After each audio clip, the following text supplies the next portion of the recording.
Narito po ang latest update natin hinggil nga sa severe tropical storm na si Opong at sa pinag-ibay nitong habagat or southwest monsoon. Sa latest satellite image animation natin, patuloy niyang kumikilos papalapit ng kalupaan ng ating bansa ang severe tropical storm na si Opong. At kanina alas 10 ng umaga, ito ay tinatayang nasa layong 310 kilometers ang layo, silangan ng Giwan, Eastern Samar. Taglay ni Opong ang lakas ng hangin, umabot hanggang 110 kilometers per hour malapit sa gitna nito. At ang pagbugso naman ng hangin, aabot hanggang 135 kilometers per hour. Kumikilos naman sa direksyong west-northwest sa bilis na 25 kilometers per hour. Bagamat malayo pa yung tinatayang sentro ng bagyong si Opong, makikita nga po natin yung makapal na ulap umaabot na sa ilang bahagi ng Southern Luzon, sa ilang bahagi ng Visayas at ng Mindanao. Samantala sa kanlurang bahagi naman ng Luzon at ng Visayas at ilang bahagi ng Mindanao, mapapansin natin yung ulap ng pinag-ibayong habagat or southwest monsoon. So dalawa po yung binabantayan natin. Unahin po muna natin yung senaryo hinggil nga sa pagkilos ng bagyong si Opong. Dahil sa patuloy na paglapit sa bansa, mayroon po tayong nakataas na tropical cyclone wind signal number 2. Sa ating mapa, makikita po natin yung mga lugar na naka-highlight ng yellow. Ito pong lugar ng eastern at saka southern portion ng Camarines Sur, Ambong Catanduanes, Albay, Sorsogon, eastern portion ng Masbate, yung northern Samar, ito pong northern at saka central portion ng eastern Samar, at maging itong northern portion ng Biliran. Mayroon po tayong nakataas na tropical cyclone wind signal number 2. Kapag sinabi po natin na wind signal number 2, ang lakas ng hangin, posibleng umabot ng mula 62 hanggang 88 kilometers per hour in 24 hours or less. Dahil nga papalapit na, asahan na aside sa mga paminsan-minsang pag-ulan, posibleng maranasan na yung malalakas na hangin. Samantala, ang wind signal number 1 naman sa mga lugar na naka-highlight ng light blue, ito po yung lugar ng natitirang bahagi ng Masbate, natitirang bahagi ng Camarines Sur, sa lalawigan ng Camarines Norte, Marinduque, Romblon, Oriental Mindoro, Occidental Mindoro, Calamian Island, Quezon, Rizal at Laguna. Signal number 1 din sa Batangas, Cavite, Aurora, Metro Manila, Bulacan, Nueva Ecija, Tarlac, Pampanga, Zambales, Bataan, sa central at saka southern portion ng Isabela. Signal number 1 din sa Quirino, Nueva Vizcaya, sa Ifugao, southwestern portion ng Mountain Province, dito sa Buong Benguet, southern portion ng Ilocos Sur, La Union, Pangasinan, at dito rin sa natitirang bahagi ng Eastern Samar, natitirang bahagi ng Samar, natitirang bahagi ng natitirang bahagi ng Biliran, dito sa may bandang Southern Leyte, northern portion ng Cebu kasama nga yung Bantayan at Camotes Island, northern portion ng Negros Occidental, northern portion ng Iloilo. Wind signal number 1 din dito sa may bandang Capiz, Aklan, northern at central portion ng Antique, dito nga sa may bandang Siargao Island, Bukas Grande Island, at maging dito sa may bandang Dinagat Island. So yung mga lugar po na may wind signal number 1 naman, ang lakas na hangin na pwedeng maranasan in 36 hours or less ay posibleng umabot hanggang 61 kilometers per hour. Ngayon sa mga kababayan natin, for example, dito sa Metro Manila, maaaring magtataka, no? Nakataas ang wind signal pero maganda pa rin halos ang panahon. May palugit po tayo o lead time. Ibig sabihin, may naka-allotted na oras or may pagtaya tayong oras bago natin actual na maramdaman ang epekto. Yung lakas ng hangin na abot ng signal number 1 nga. So, ibig sabihin nun, dito sa Metro Manila at sa yung nakararaming lugar na may wind signal number 1, dito nga sa ilang bahagi ng Northern and Central Luzon, maging sa ilang bahagi ng Southern Luzon at Visayas, meron pa tayong 36 hours or less bago natin actual na maramdaman yung lakas ng hangin. May enough time pa po tayo para mag-prepare. Ganun din po sa mga lugar ng may wind signal number 2, bagamat mas maliit na yung lead time nila, no? 24 hours or less na lamang ay posibleng maranasan na nila yung malakas na hangin. Ang mga tropical cyclone wind signal ay babala ng mga posibleng lakas na hangin na maaaring yung maranasan sa inyong lugar habang papalapit ang bagyong si Opong. Maaaring ma-upgrade pa sa mas mataas na wind signal, maaaring may mas marami pang lugar na magkaroon ng wind signal sa mga susunod po nating tropical cyclone bulletin. Kaya tantabayanan nyo po ang 3-hourly issuance natin ng Tropical Cyclone Bulletin hinggil sa bagyong si Opong.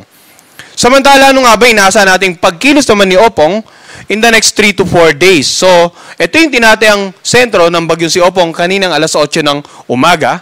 At mapapansin natin, mamayang gabi halos napakalapit na niya sa silangang bahagi nga ng Eastern Visayas at bukas ng umaga alas 8, posible itong tumama dito sa southern portion ng Bicol region. Pero mapapansin natin, no, yung area of probability, pinakikita nito yung mga lugar na posibleng maging aktual na lokasyon ng bagyo throughout the forecast period. Dapat maging handa for possible landfall, hindi lamang itong Northern Samar at saka itong Sorsogon area, kundi itong Eastern Samar, maging itong lalawigan ng Catanduanes at itong Camarines Sur for the possible landfall scenario. Para po, ang mga kababayan natin dyan, as early as today, inaabisohan na po natin. No? Now, tingnan pa natin yung area of probability sa extended forecast period. Posible nga na bukas ng gabi, ay halos nandito na siya sa may bandang Batangas, Cavite area. At Sabado ng madaling araw, ay tuloy ng makalagpas ng landmass ng ating bansa.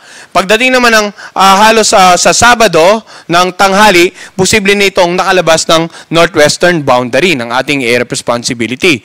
So ulitin po natin, no, ang pagtawid ng bagyong si Opong, yung sentro nito, inaasang tatawirin ng ilang bahagi ng possibly Northern Samar, ilang bahagi ng Kabikulan, ng Calabar Zone area, hanggang sa tuluyang makalagpas ng landmass ng ating bansa. Subalit, ang senaryo po ay pwede pang mabago or pwedeng ma-retain sa mga susunod na Tropical Cyclone Bulletin, depende sa magiging aktual na pagkilos ng bagyong si Opong.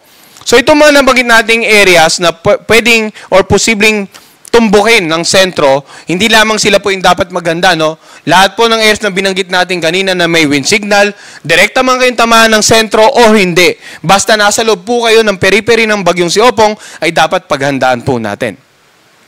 Ngayon, binanggit natin kanina yung babala ukol sa malalakas na hangin, yung posibleng pagkilos ng bagyong si Opong.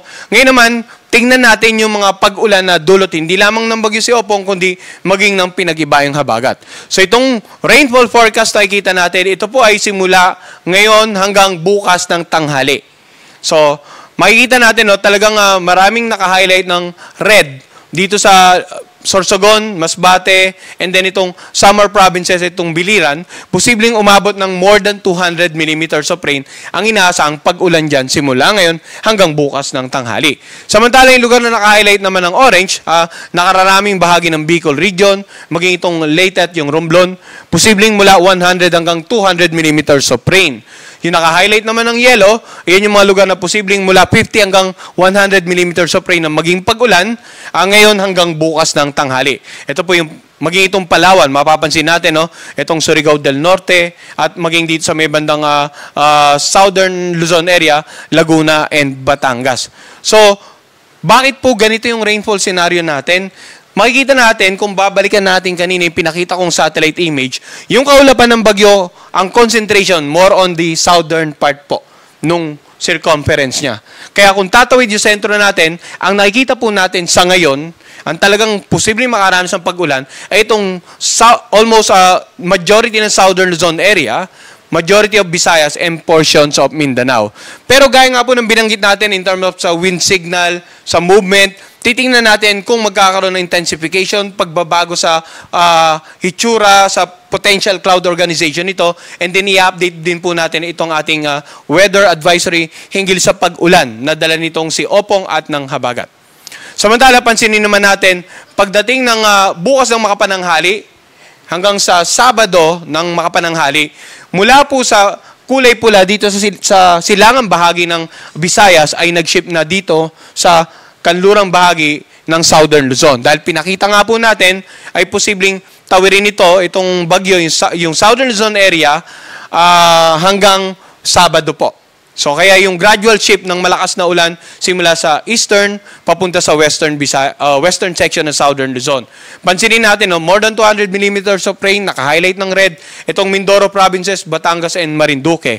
100 to 200 naman sa naka-highlight ng orange, itong Quezon province, itong Cavite, Laguna, at itong Antique, Aklan at Romblon. Samantala, naka-highlight ng yellow, including Metro Manila, itong lalawigan ng Isabela, Aurora, dito sa Northern Luzon, nakararaming bahagi ng gitnang Luzon, ilang bahagi ng Visayas at maging itong Palawan area.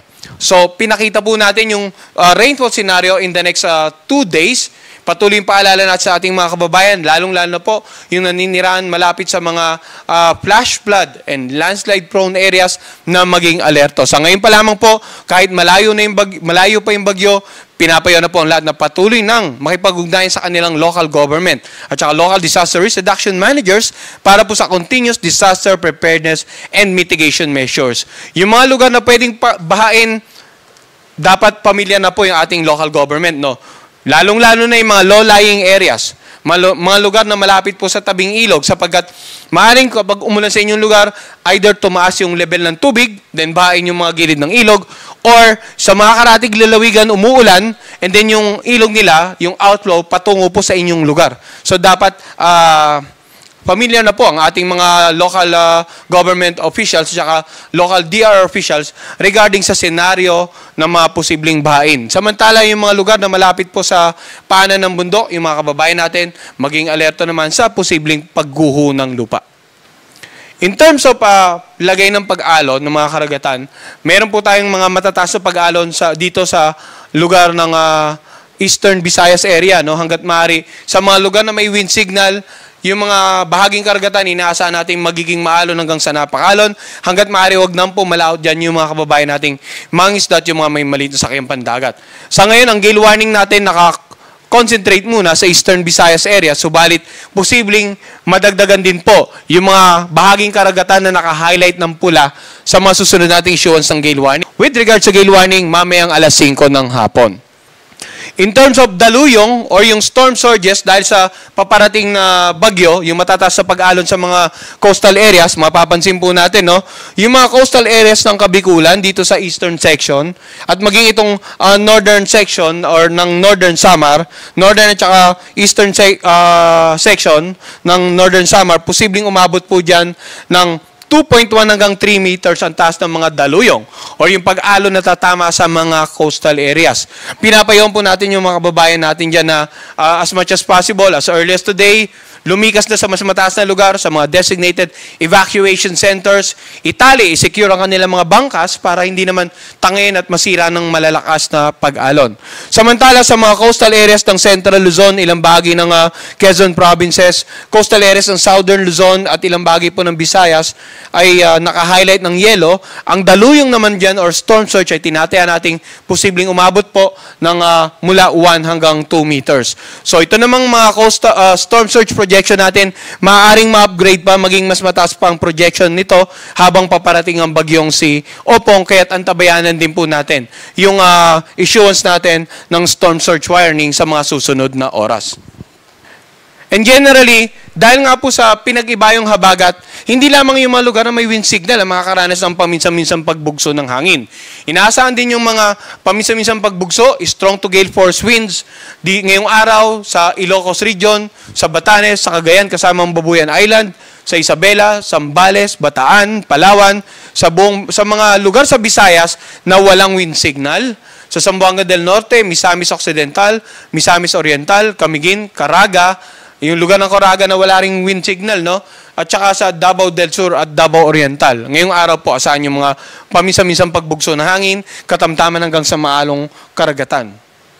Bukas naman, asahan din ang pagbugso ng hangin at katamtaman hanggang sa maalong karagatan sa Batanes, Cagayan, kasama ang Babuyan Island, Ilocos Norte, Ilocos Sur, Zamboanga del Norte, sa Palawan, sa mga lugar sa Visayas na walang wind signal, sa Northern Mindanao, Caraga, Davao del Sur at Davao Oriental. Sa darating naman ng Sabado, pagbugso ng hangin dahil sa pinag-ibayong habagat, dito pa rin sa Batanes, sa Cagayan, kasama ang Babuyan Island, Apayao, Abra, Kalinga at Ilocos Region. So, bukod po sa mga malalakas na hangin sa mga lugar na may wind signal, ito pong pinakita natin ngayon, iyan naman yung makakaranas ng mga paminsan-minsang pagbugso ng hangin dahil sa pinag-ibayong habagat.